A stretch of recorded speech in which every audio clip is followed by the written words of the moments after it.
Hi, welcome to view point. కొత్తగా కొలువుదీరే ప్రభుత్వంలో పవన్ కళ్యాణ్ గారి పాత్ర ఏంటి? ఇది నేను ఎలక్షన్ రిజల్ట్స్ రోజు కూడా కొంతమందిని అడిగాను. చాలామంది నాకు చెప్పిన అంశం ఏంటంటే, పవన్ కళ్యాణ్ గారు డిప్యూటీ సీఎం కావాలి. డిప్యూటీ సీఎం అయ్యి పవన్ కళ్యాణ్ గారు కీలకమైన శాఖలు నిర్వహించాలి అనేది చాలామంది కోరుకుంటున్నారు. ఒక రెవెన్యూ కావచ్చు, హోమ్ కావచ్చు, ఇలాంటి శాఖలు ఆయన నిర్వహించాలి అని చెప్పేసి చాలామంది కోరుకుంటున్నారు. సో ఒకళ్ళే ఒక డిప్యూటీ సీఎం ఉండాలి, అది కూడా పవన్ కళ్యాణ్ కావాలనేది వాళ్ళ ఆలోచనగా కనపడుతోంది. కానీ ఇక్కడ మనం ఒక్కటి ఆలోచిద్దాం, పవన్ కళ్యాణ్ గారు సీఎం స్థాయి వ్యక్తి కదా. మరి అటువంటప్పుడు పవన్ కళ్యాణ్ గారిని మనం డిప్యూటీ సీఎం స్థాయిలో చూడగలమా? First point.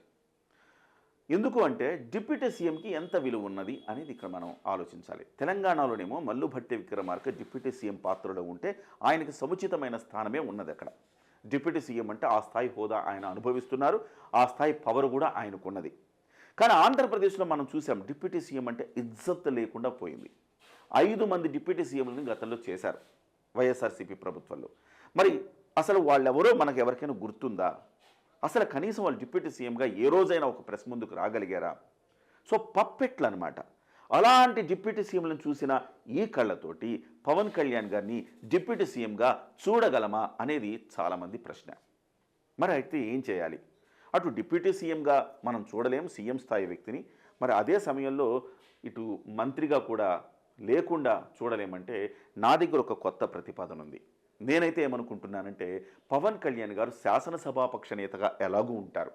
శాసనసభాపక్ష నేతగా ఉండి ప్రతి అంశం మీద క్షుణ్ణంగా ఆయన అధ్యయనం చేసి దాన్ని చెప్పగలరు కాబట్టి, దాని మీద మాట్లాడగలిగే నైపుణ్యం ఉన్నది కాబట్టి ఆయన ఖచ్చితంగా శాసనసభాపక్ష నేతగా ఉండాలి. ఇవాళ మనకి తెలుగుదేశం తర్వాత అత్యధిక సీట్లు వచ్చినది జనసేన పార్టీనే. ప్రధాన ప్రతిపక్ష హోదా కూడా ఒకవేళ రావాలి అనుకుంటే జనసేనకు వస్తుంది, కానీ ప్రభుత్వంలో భాగమవుతోంది కాబట్టి ప్రతిపక్షంగా ఉండలేదు. కానీ ఇక్కడ 11 మంది గెలిచిన వైఎస్ఆర్సీపీ కూడా ప్రతిపక్షంగా ఉండలేదు. ప్రతిపక్షానికి అర్హత లేదు. వాస్తవానికి ప్రతిపక్షంగా ఉండాలంటే అర్హత ఏంటంటే కనీసం 10% ఉండాలి. అంటే 18 మంది ఉంటే తప్ప ప్రతిపక్షంగా ఉండదు. సో జగన్మోహన్ రెడ్డి కేవలం ఒక ఎమ్మెల్యే మాత్రమే. సో అదే సమయంలో ప్రభుత్వం తీసుకుంటున్న నిర్ణయాలు కావచ్చు, ప్రభుత్వం తీసుకుంటున్న చర్యలు కావచ్చు, వాటిని విశ్లేషించాలన్నా, సలహాలు ఇవ్వాలన్నా, సూచనలు ఇవ్వాలన్నా, సద్విమర్శలు చేయాలన్నా పవన్ కళ్యాణ్ గారు మంత్రివర్గంలో లేకుండా బయటనే ఉండాలి.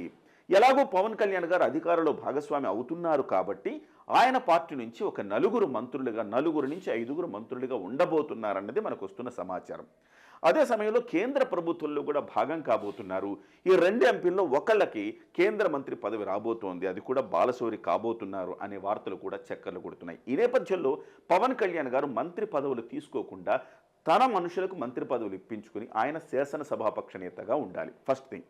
మరి శాసనసభాపక్ష నేతగా ఉంటే ఆయనకు ఈ మంత్రి అంటే ఈ పరిపాలనలో ఆయనకు ఎట్లా భాగస్వామ్యం కల్పిస్తాము అనే క్వశ్చన్ రావచ్చు. దానికి ఒక కొత్త ప్రతిపాదన ఉంది.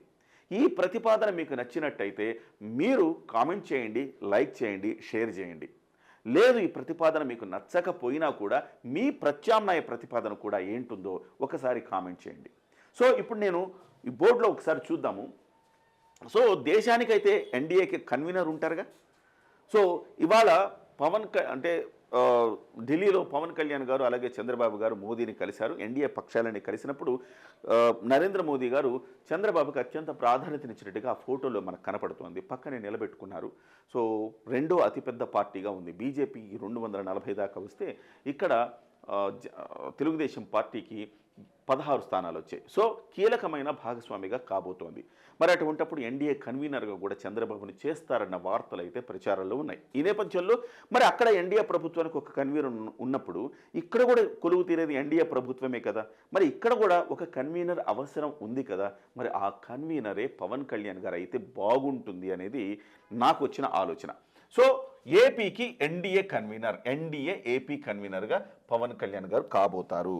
సో ఒకవేళ అయితే ఏంటి విధి విధానాలు ఏంటి? ఒకవేళ ఆయన ఎన్డీఏ కన్వీనర్ అయితే విధి విధానాలు ఏంటి ఉండాలి? సో ఎన్డీఏ కన్వీనర్ అయితే ప్రభుత్వాలు ఎట్లా భాగస్వామి అవుతారనేది ఒకసారి మనం చర్చిద్దాం. సో ఒక 5 మెన్ కమిటీని ఏర్పాటు చేయాలి. పవన్ కళ్యాణ్ గారు, చంద్రబాబు గారు, పురంధరేశ్వరి గారు, తెలుగుదేశం పార్టీ నుంచి ఇంకొక వ్యక్తి, జనసేన పార్టీ నుంచి ఇంకొక వ్యక్తి, ఇలాగా ఒక 5 మెన్ కమిటీని వేయాలి.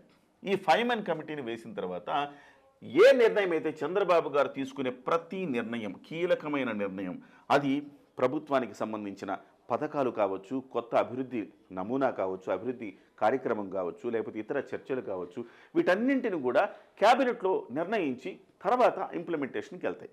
సో క్యాబినెట్లో మంత్రివర్గంలో చర్చించేంత దానికంటే ముందే ఈ ఎన్డీఏ ఏపీ కన్వీనర్గా ఉన్న ఈ ఫైమెన్ కమిటీలో చర్చించాల్సిన అవసరం ఉంది. ఈ ఫైమెన్ కమిటీలో చర్చకు పెట్టిన తర్వాత దాన్ని ఆమోదించిన తర్వాతే దాన్ని తీసుకెళ్ళి ఈ మంత్రివర్గ సమావేశంలో ప్రతిపాదించడం, అక్కడ చర్చ జరిగిన తర్వాత దాన్ని ఇంప్లిమెంటేషన్ చేయడం జరగాల. సో ఆ రకమైన ప్రతిపాదన కనుక చేసుకోగలిగితే పవన్ కళ్యాణ్ గారు కూడా ప్రభుత్వ నిర్ణయాల్లో భాగస్వామి అవ్వగలుగుతారు. ఇక్కడ మనం కీలకంగా వ్యవహరించాలని, అవునండి పురంధరేశ్వరి గారు కూడా ఉన్నారు కదా, టీడీపీ సభ్యులు ఉన్నారు, జనసేన పార్టీ సభ్యులు ఉంటారు, చంద్రబాబు, పవన్ కళ్యాణ్ 5 ఉంటారు కదా, పవన్ కళ్యాణ్కి పవర్ ఏముంటుందంటే ఈ ఫైమెన్ కమిటీకి పవన్ కళ్యాణే హెడ్గా ఉండాలి, chief of the committee, NDA AP convener, అలాగే ఈ ఫైమెన్ కమిటీకి చీఫ్గా ఉంటారు ఆయన. సో ఆయన నేతృత్వంలోనే సమావేశాలు జరుగుతాయి. ఆ గౌరవం మర్యాద పవన్ కళ్యాణ్ గారికి వచ్చినట్టు అవుద్ది. అదే సమయంలో ఒక క్యాబినెట్ హోదాను కూడా ఆయనకి ఇవ్వచ్చు. క్యాబినెట్ హోదాను ఆయనకి ఇచ్చి ఎన్డీఏ ఏపీ కన్వీనర్గా ఆయన నుంచి అక్కడ మంత్రులకు లభించే సర్వ సౌకర్యాలు, ఆ పవరు కూడా పవన్ కళ్యాణ్ గారికి వస్తుంది. సో ఒక్క శాఖ కాదప్పుడు అన్ని శాఖలకు సంబంధించి ఆయనకు ఒక జోక్యం చేసుకునే అవకాశం కూడా ఉంటుంది. అదే సమయంలో ముఖ్యమంత్రికి తత్సమానమైన గౌరవం మర్యాద ఆయనకు లభిస్తుందని నాకు అనిపిస్తుంది.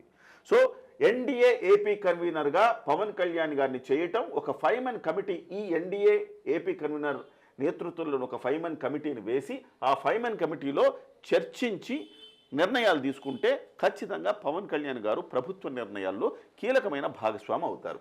అలాగే క్యాబినెట్ హోదా కల్పించడం వల్ల ఆయన మంత్రిగా లేరు అన్న అంశాన్ని కూడా మనకి ఆ దిగులు కూడా అట్లే ఆ లోపం కూడా అక్కడ కనిపించదు. సో ఈ రకమైన ప్రతిపాదనతో గనక ముందుకెళితే పవన్ కళ్యాణ్ గారు సీఎంగా లేకపోయినా తత్సమాన స్థాయిలో ఆ గౌరవం మర్యాద పవన్ కళ్యాణ్ గారికి ఉంటాయని నాకు అనిపించింది.